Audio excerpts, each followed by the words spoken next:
Nah, di tahun itu kita dikenakan safeguard, itu biaya masuk tambahan untuk bahan baku.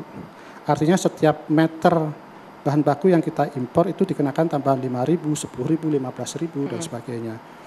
Itu berlaku fix ketika ada naik turun dolar, yaitu porsi prosentasenya bisa bertambah bisa berkurang.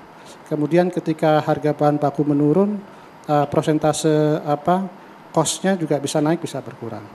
Itu kemudian menjadi faktor input bersama dengan faktor tenaga kerja, dua-duanya ini menjadi paling berpengaruh.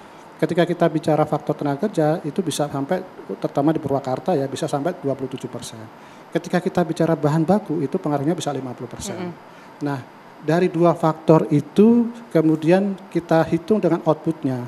Apakah outputnya efisien untuk kemudian itu dijual di pasar dalam negeri. Kalau itu tidak efisien, ya mungkin salah satu pilihannya adalah menutup produksinya.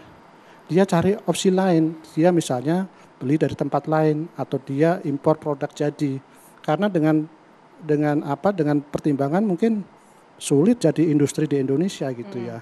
Karena faktor tenaga kerja, kemudian faktor bahan baku itu menjadi salah satu kendala kita dan porsinya di atas 50% pengaruhnya itu ya. Baik, ada kesulitan mengimpor bahan baku. Apakah itu juga yang disampaikan oleh manajemen Bata ke Kemenperin? Kalau dari pertemuan tadi pagi tidak ada soal kesulitan bahan baku. Yang mereka sampaikan hanya soal penurunan penjualan yang menurun karena mereka nampaknya agak terlambat mengantisipasi perubahan selera pasar. Ya, tapi tadi gitu. Informasi dari asosiasi kesulitan mencari bahan baku?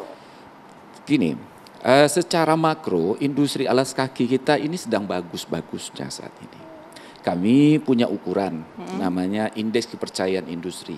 Indeks kepercayaan industri itu mengukur seberapa bagus kinerja industri manufaktur, terutama beberapa sektor ya, otomotif dan makanan, minuman dan juga alas kaki.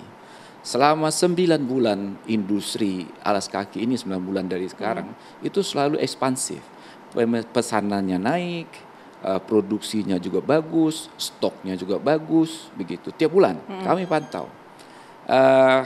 Dan perlu juga diketahui bahwa total kebutuhan sepatu di Indonesia itu ada sekitar tahun 2023 ada sekitar 700 ribuan pasang sepatu. Ya, dari 700 ribuan itu sekitar 500 ribuan itu adalah produksi dalam negeri. Dan sekitar 100-an ribu itu adalah impor. Nah, ini kan pasar yang bisa diisi oleh industri manufaktur, ya. Dan kita perlu menjaga pasar ini, ya. Yang kalau kita lihat ada sekitar 588 pabrik sepatu menengah besar, ya, yang bisa mengisi pasar ini dan juga pasar luar negeri. Nah, kebijakan Lartas, baik Lartas pada end product, sepatu ya jadi, ataupun bahan baku, itu tujuannya untuk menjaga pasar ini. Baik pasar bahan baku maupun pasar end product. Untuk pasar bahan baku sepatu itu kan macam-macam. Ya, ada memang yang impor, ada juga dalam negeri. Nah, kita memberlakukan Lartas terhadap bahan baku itu tujuannya adalah untuk menjaga industri di hulu. Ya, misalnya tadi tekstil dipakai untuk sepatu atau industri kulit, penyamakan kulit. Itu kan juga perlu kita jaga bahwa produk mereka industri kulit itu nanti akan dipakai oleh industri sepatu.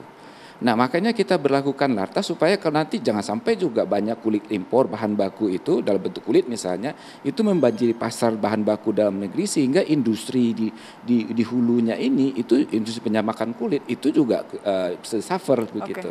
Nah, ini kan kami kalau di Kementerian Perindustrian melihat ini. Tidak bisa hanya kami melihat bahwa ini soal efisiensi bahan baku di industri sepatu atau alas kaki begitu, tapi juga lihat industri yang lain yang terkait atau artinya itu secara singkat itu supply chain di dalam negeri itu seperti apa. Dan memang kita akui ya ada beberapa